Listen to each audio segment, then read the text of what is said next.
Hey, how's it going, everybody? Mustard Metal Tracks here. I just wanted to do something a little bit different today.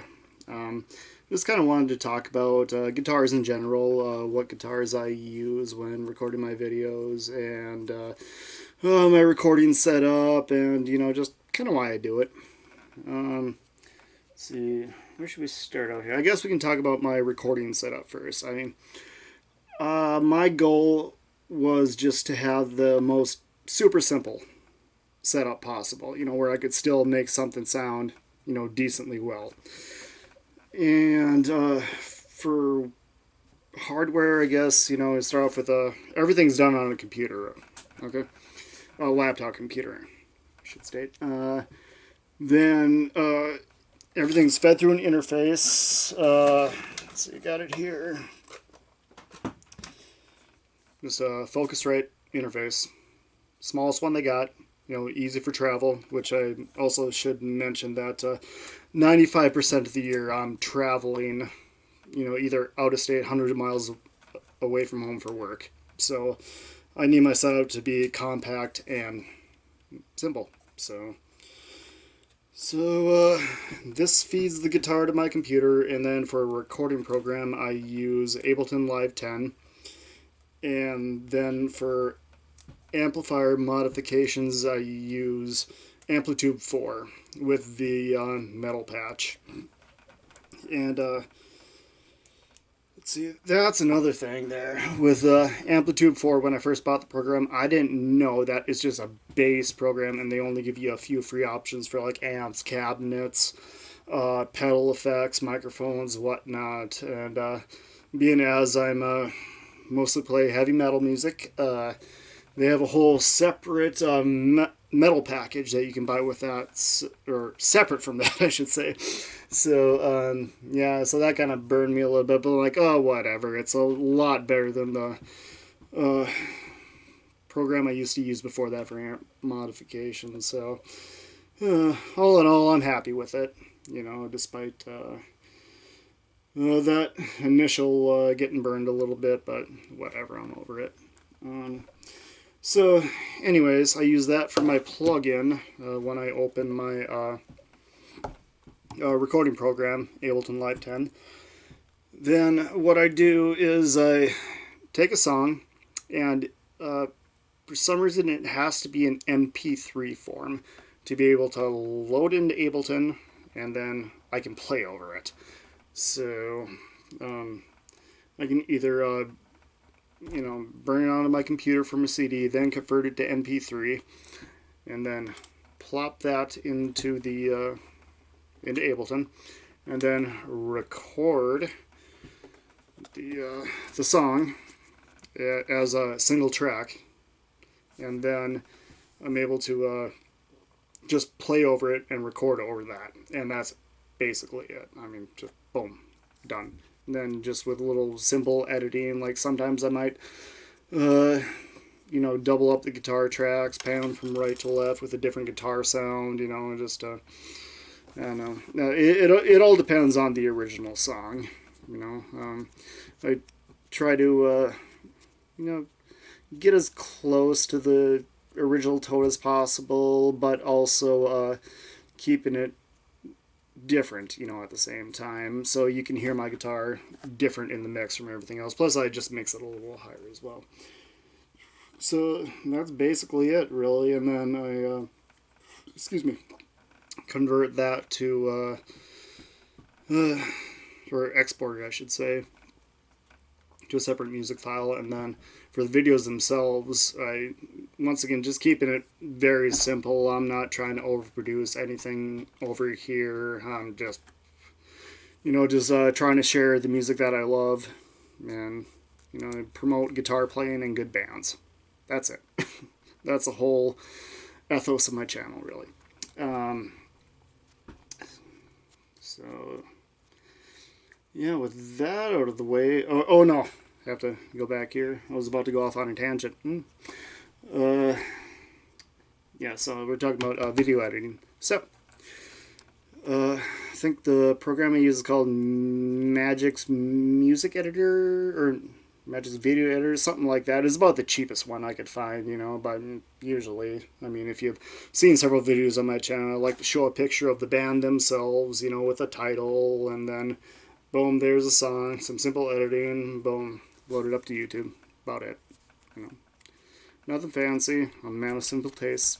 So, with that out of the way now, let's talk about some guitars.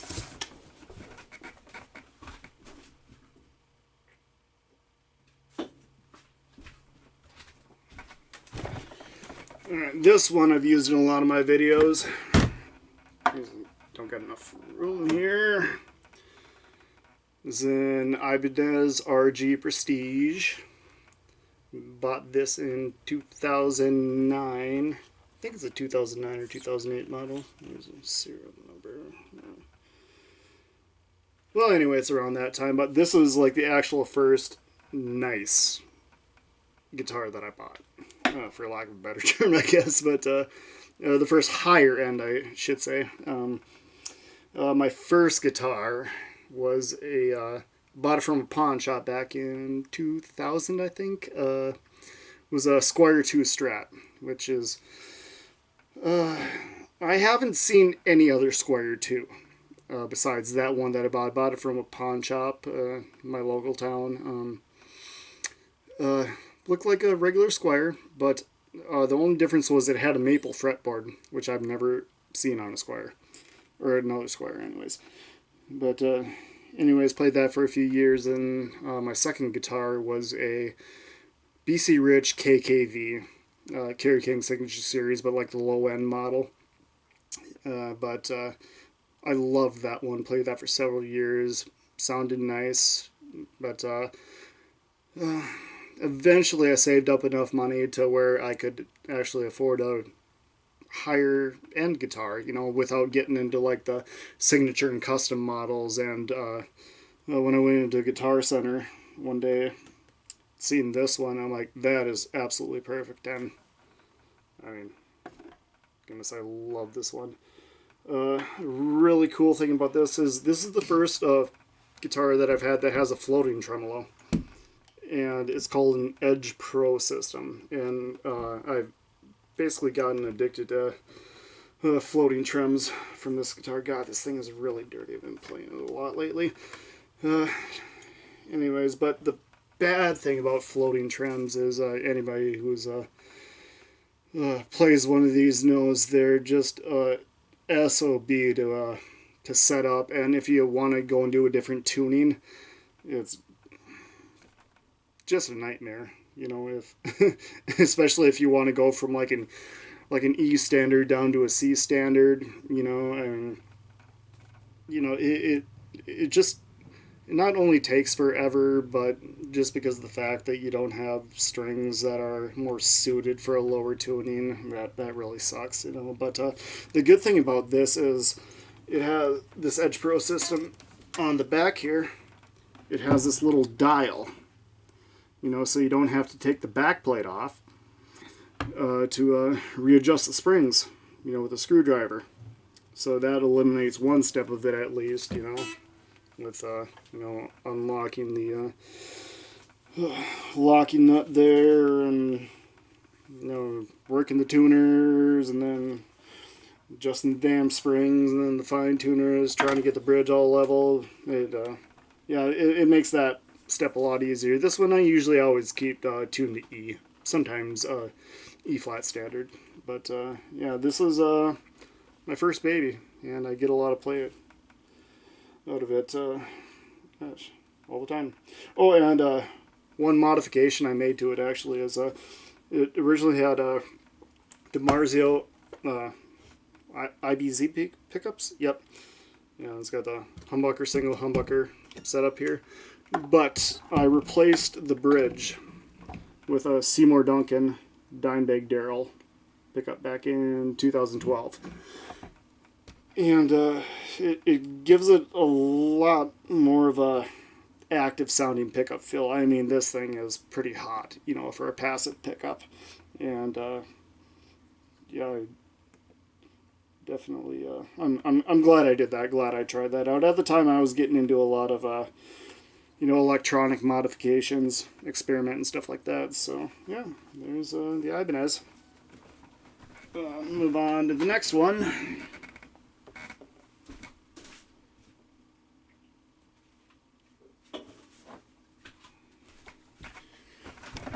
Alright, this one, I've been playing it in a lot of recent videos, is a 2005 Gibson Les Paul Studio. And I got this from a buddy of mine. He was selling a lot of his musical gear. Asked me if I wanted anything. I'm like, oh, how about that Les Paul and that Marshall half stack? And yeah, he agreed, gave me a hell of a price on it too. So thanks, Daryl, if you're watching. I mean, gotten a lot of enjoyment out of this thing. And this one has active EMG Zach Wild custom pickups in it. My buddy, he replaced the originals. I've actually gotten to play this guitar with the original pickups and with the Zach Wild pickups, and I'm telling you, through a 4x12 cabinet, this thing is just, it just screams. It's very nice. But for the first several years that I had this, I really didn't play it a lot. Mostly because of the neck. I'm so used to playing guitars with thinner necks, and this one's got a lot wider radius on the neck. But within the past few years, I've grown to, you know, kind of get used to it and you know, appreciate it a lot more. And then, I mean, with a right string setup, I like a really nice low profile I got on there. And sometimes it's hard because it's I don't play a lot of guitars with a fixed bridge, and I just kind of always want to, you know, get down there on the whammy bar or, you know, right on the bridge to get some more vibrato in there. But yeah, it's I usually use this one if I need to switch between tunings, which is why I carry this one when I travel as well. So yeah, it's what else I can say about this? I mean, it's freaking rock solid guitar. I mean, although I think I might need to replace the through-way switch here. It's been kind of wonky lately getting into the bridge pickup here. Oh, that's another thing I should mention too. I rarely play on any other pickup besides the bridge pickup. You know, it's just kind of my style of playing. I like the hotter sound it gets. And that's what else I have to say about the Gibson there, but pretty cool. And then, I guess the other guitar that has been in a lot of my videos is the BC Rich War Beast. Now, oh my goodness, that thing's a weapon. I bought that one at a music go round in 2010, I believe, early 2010. I think the model is 2008 or 2009, and it's an NJ Deluxe, which is at the time was their high end. I think I bought that for $600, and it was barely used. And I'm seeing the prices of these things now; they're really hard to find, and the prices have just, you know, for a used one even have skyrocketed. So I hit a hell of a deal on that one. The thing looks so badass, and it just, like I said, it's a weapon. It just plays phenomenally. I mean, I haven't had to adjust the setup whatsoever since I bought the thing, you know. And that one is currently at home right now, but it should pop up in some more videos soon. I mean, it's a same pickups as these, you know, EMG 81, 85, only they're not the Zach Wilds. You know, I mean, yeah, I do love the active pickups. I should also reiterate. And then I have one other one right here.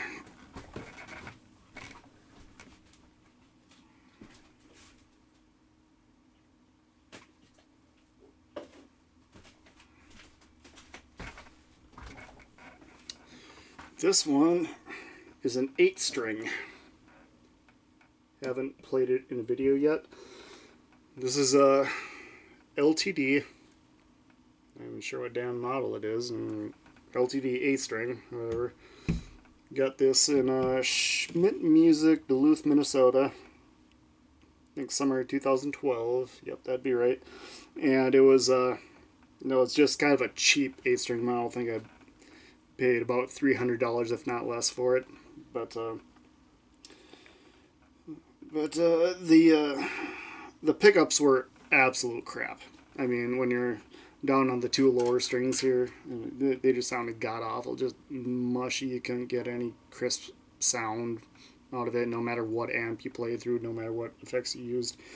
And so, kind of just shelved it for a few years, and then I think it's 2014. I think I got this. I took out the pickups and just put in the selector switch there too. Got an EMG 8-string active pickup, and it was really easy to set up too because it had this solderless system where you just basically take off the back plate here, screw everything. You can just boop, boop, boop, boop, boop, plug everything in right to the pots, right to the jack. Boom, easy peasy.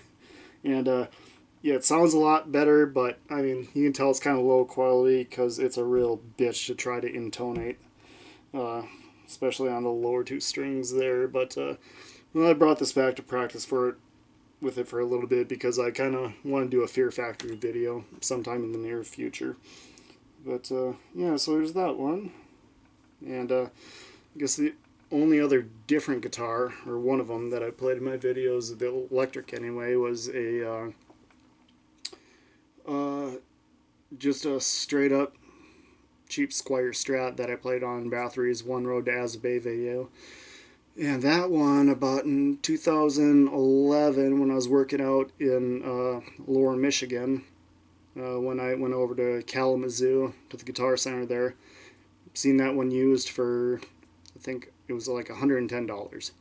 And at the time I didn't have a guitar with me, and I was really jonesing to play, so I picked up that one and a cheap Vox amp, and just so I could mess around a little bit while I was on the road. And then the next week I went back to the same Guitar Center, and I wanted to replace the pickups, see if they had any good single coil pickups. Well, I found these, I can't remember what the brand name of them were, but they're, like, the model was called like Hot Rod, and they're actually noiseless pickups. They cost twice as much as the damn guitar did, but I put those in, and god damn it, the thing doesn't sound fantastic, but at the same time, God, I'm not a big fan of Stratocasters because they just don't have enough frets for me. I think that one only goes up to 20 or 21. I can't recall any. But yeah, I mean, well, still, every now and then that one's fun to pick up and play. And when I recorded that video, I was originally trying to record with the Les Paul, but it just didn't really sound right. And then decided to pick that one up. I'd actually recently changed the strings on it, and boom, sounded pretty good, I thought. Well, anyways, that's just a little about me, a little about the guitars. Maybe we'll do another one of these videos someday again. But until then, everybody be good, stay safe, and rock on.